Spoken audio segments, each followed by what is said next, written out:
When learning about how to write music, I think the best way to start off really is with some practical approaches to the theory. So let's put in the first lesson. I'm going to choose instruments. And for now, we'll just start with the old basic piano. Blank key signature, 4/4 time, alt. Alright, so we're actually just going to write a very basic melody and harmony for our very first time. Clicking on this first rest right here, and actually I'm going to hold down Control and scroll upwards so that I zoom in. There we go. First thing I want to do is just turn this all into, see how I'm clicking this quarter note up here? Turn these all into what are called quarter rests. Right now we haven't added any music in, so it's all silent. But we can at least put in the basics of it. So the basic here is what's called a quarter note. Typically in music, we'll get to more complicated things later, but typically in music, you deal with what's called 4/4 time, which means basically there are 4 quarter notes per measure. A measure is one little block of sound. Now, how many blocks of sound do you put into, a musical phrase or, a whole song? It's up to you. For now, let's just start with a measure as one unit of music. Alright, so I'm going to click on this first rest. I'm going to press the N key. And now we can start placing our quarter note. The higher up we go, the higher the note. The lower we go, the lower the note. Alright, so let's just drop it and put it right here. Now, probably heard that one, right?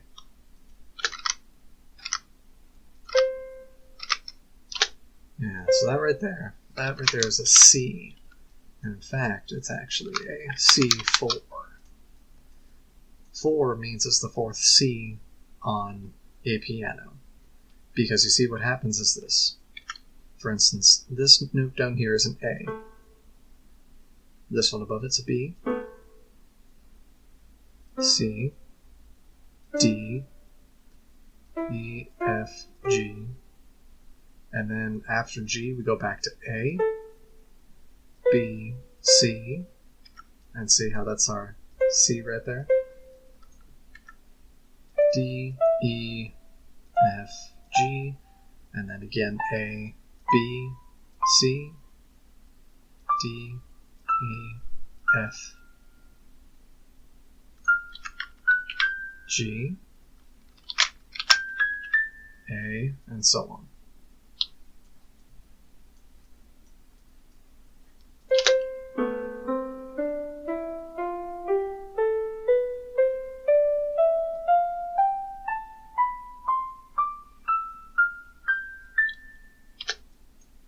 Alright, cool. All of it's beginning. Delete all of it. Alright. I'm going to turn this back into quarter notes. Now, there is more than just a quarter note, because we can also make a note longer, called a half note. It's the next step up, typically, in most people's mind. So, like, if we do something like this, C, D, and see how the D lasted a little longer, and go ahead and do maybe another C.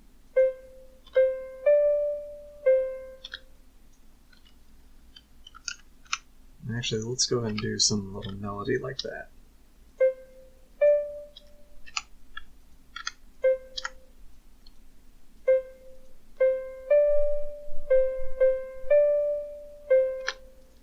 You see how that note takes a little longer. We do also have notes that are shorter. For instance, let's say I didn't want to do, but instead I wanted this one to be a little shorter.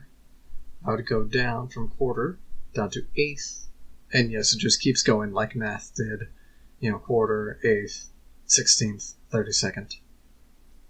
So I'm going to make this be an eighth instead, so now it's a little shorter. And I can do other things with it. Let's maybe throw an A in there.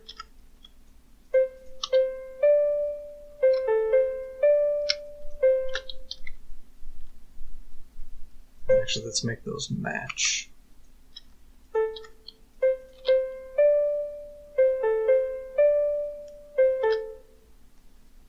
Alright, so we start having a little sound right there. Now, not all sounds sound good together. We can play multiple sounds at once, but one thing to keep in mind is when you play multiple sounds at once, they can start to get a little weird. So let's just start with this for now.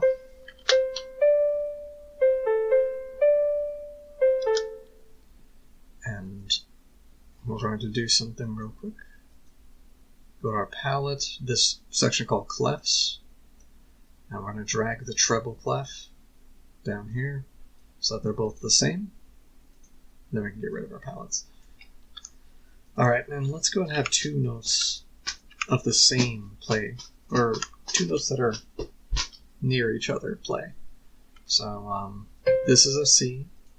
Close to that would be a D, right? Now, notes that are close together, do they sound good or bad? Well, let's listen. A little hard to tell, wasn't it? Let's just keep putting notes in there that are close to, like one note above the note that's up here.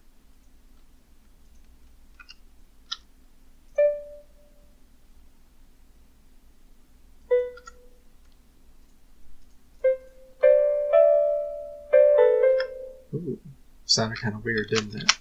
Let's listen to it a little longer. It almost sounds like incorrect, right? Like that was the wrong note. So we're going to move it up one space. And you might wonder what all the stuff is. Don't worry about it just yet.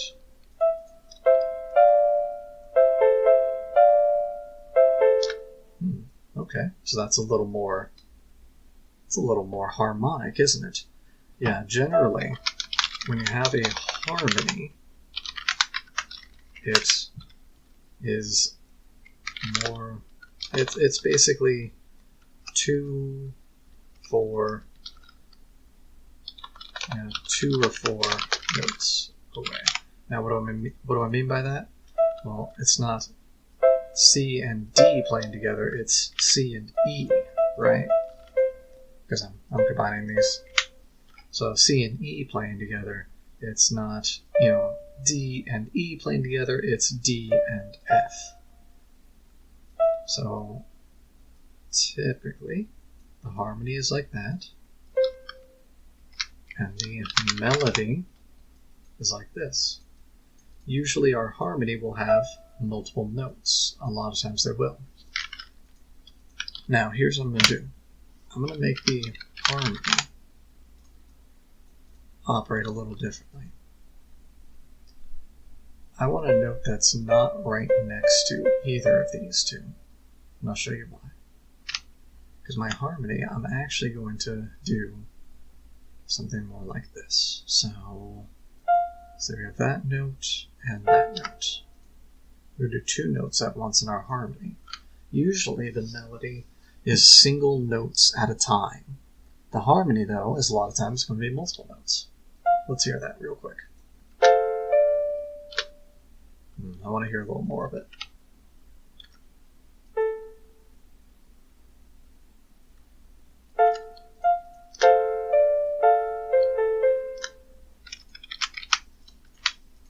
All right, let's hear that again.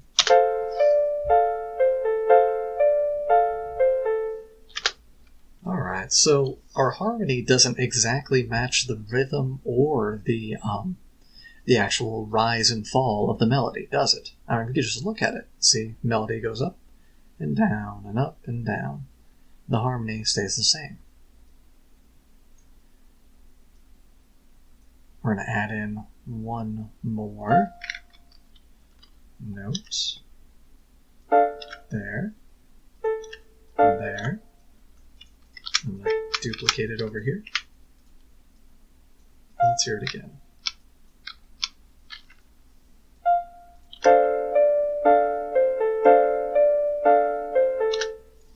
Alright, so that changed the sound quite a bit, didn't it?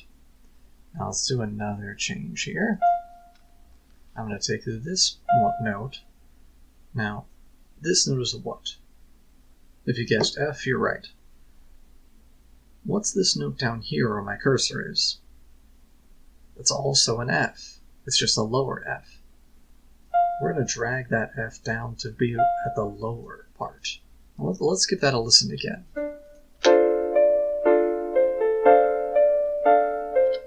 I forgot to do those two as well.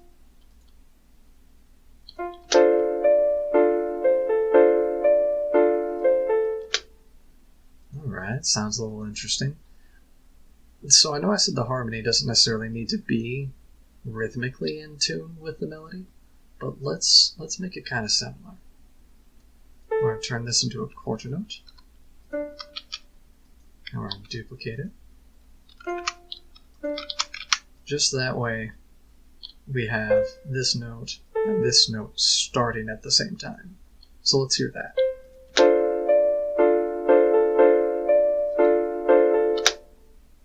Ah, that sounds interesting, doesn't it?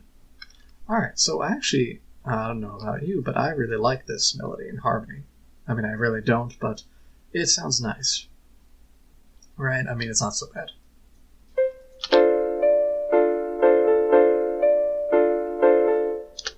I feel like I can go somewhere. I want it to go higher, right? I want these notes again, but higher up. Let's go ahead and do that. Let's just copy it over. And let's take each of these notes and go up 1, 2, 3. 1, 2, 3. 1, 2, 3. 1, 2, 3. And we do the same thing down here. And actually, I'm going to make it a little easier and just drag all three of these up. That's what we'll be doing anyways. See how that's 1. Oh wait. Yeah. Go up 1 more. 3. So these are now different notes, but it's the same melody, right? Well, let's listen to that real quick.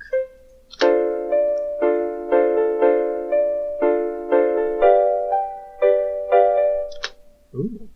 Well then. I wanted to go a little higher this time because that sounded a little uncomfortable. I wanted to move forward a little bit more. So let's copy it over. Or let's move all the notes up by 1. I'm going to do it more piecemeal this time so it's easier to follow.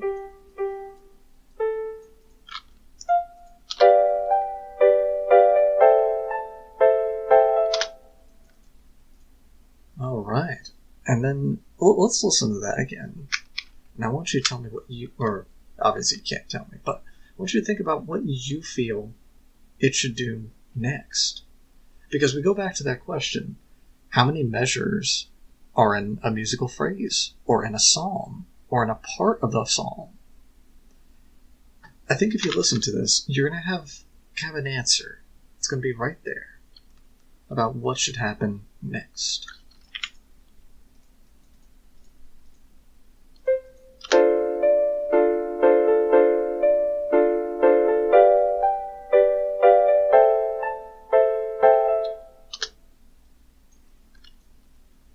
Alright, now, you all may have had different answers, but I'm willing to bet most of you said that we should go back down again. Now, you may not have said to go back to the same notes, but listen to what it sounds like when we do it. And I'm going to start from the second measure.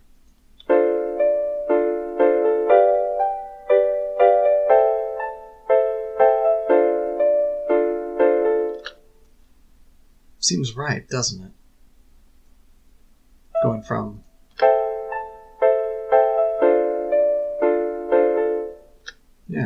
from one to the other. It's what we call a resolution. Now, resolutions are very important in many types of, many genres. They're especially important, I would say, in classical and in jazz, though in extremely different ways. They're also very important in pop music, so I don't know why I left that one out. Now, this particular resolution is what we might call a 5-1 or 5/1, or I might call it a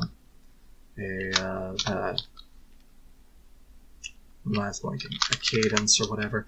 We're going to instead not worry about that word right now, but that might just preview something for later. So these three notes together, why did I do 3 instead of 4? I can do more than 3. Why don't we try that? Let's change things up just a little bit, because I think it gets a little too repetitive. So let's do that, and let's just hear the difference.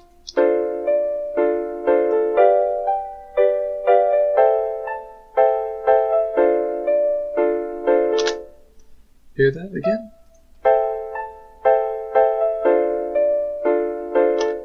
Yeah, we have this note and then that note, right? Like we hear that note repeat. What if we did a lower one? I don't like it. So we're going to leave it there. Let's also change this part around, because I want to make this sound real cool. So here I am, putting in a whole bunch of these shorter notes, right? So let's hear that.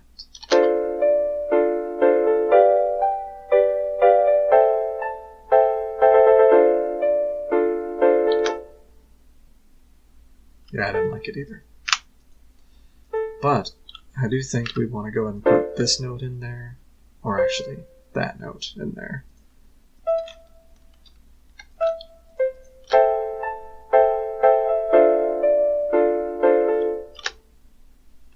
There we go. Alright, now why did I put it in there? Well, you'll get the hang of why certain patterns show up later. You'll understand why I moved these notes up, up to the 4th one above it, moved up 3 to be at the 4th one, and why I moved it up 1 more that time, and then why I went down back to the first group. You're going to get all that again. You're going to understand all the patterns at play that here, but for now, what I really want you to have, like the main takeaway here, could actually be easier summed up like this.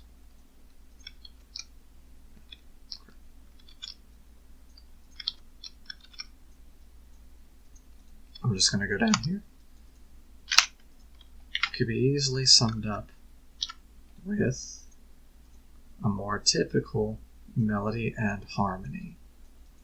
Gonna put that back to bass clef. And we're going to do some of the low notes down here.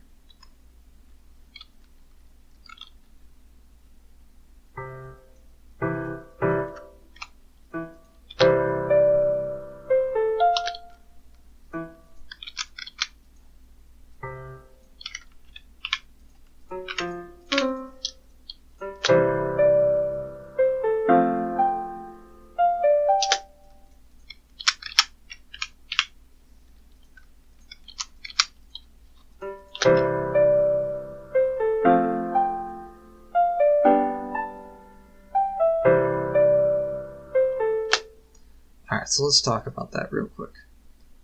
This is called a bass clef. A bass clef is, we'll just say, the lower clef. And a clef is, how do I read these lines here? I told you earlier that this one is C. So you might think this note down here is just a lower C, but it's actually an E. And if you ever want to cheat on this one, look down the bottom left of the screen. You see this letter number combo down here?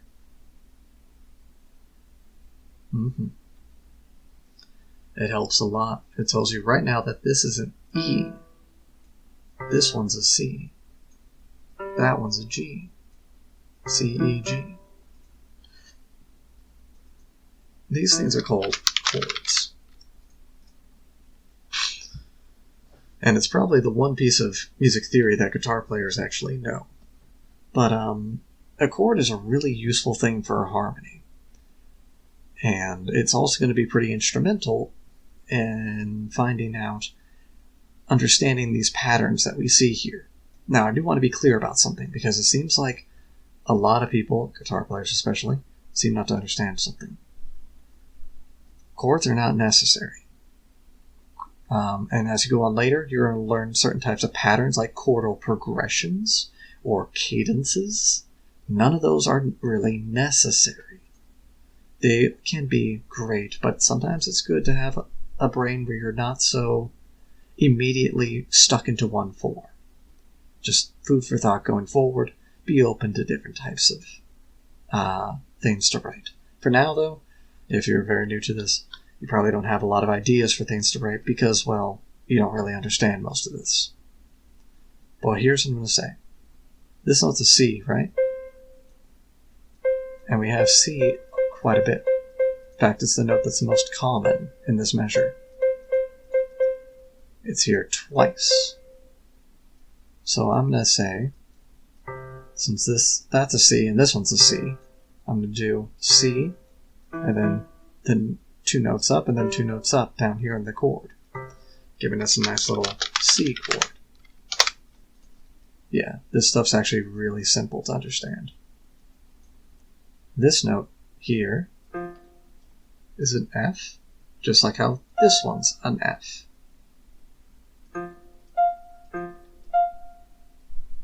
So we do F and then 2 notes above and 2 notes above. Really, you're just building little snowmen. So here's our F chord.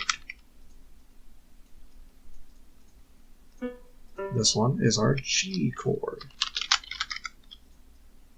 And we go back to our C chord. Now, some people might say, well, that's not totally accurate. And they're wrong. This is totally accurate. I'm just omitting quite a bit of information. For now, I think this is a really, really good place to be in if you start off with this much knowledge of music theory.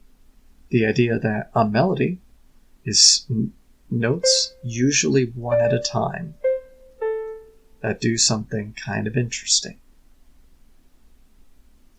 A harmony is where you take similar notes and you put them together, oftentimes with a chord.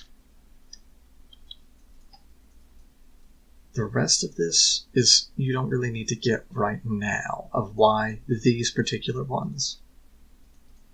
But over time, you will understand. You'll also understand why these snowmen can get a lot more complicated.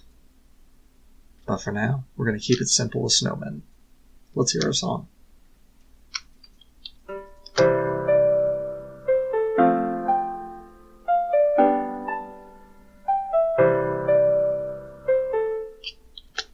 Okay. And let's give it just one last note at the end. Do another C chord, and I'm going to do C. So we start on C and end on C.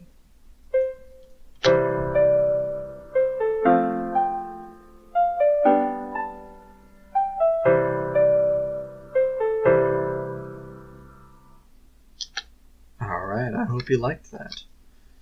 I think it sounds kind of nice. It's a nice little musical phrase, a little psalm. And it's 5 measures long.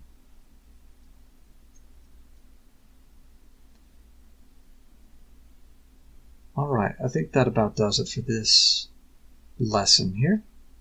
I feel like you've gotten what you need to at least have a good foundation in what musical theory in a practical sense is. This right here is a very basic approach to what is called chordal progression, as in using different chords to make it sound nice. Alright, see you in the next video.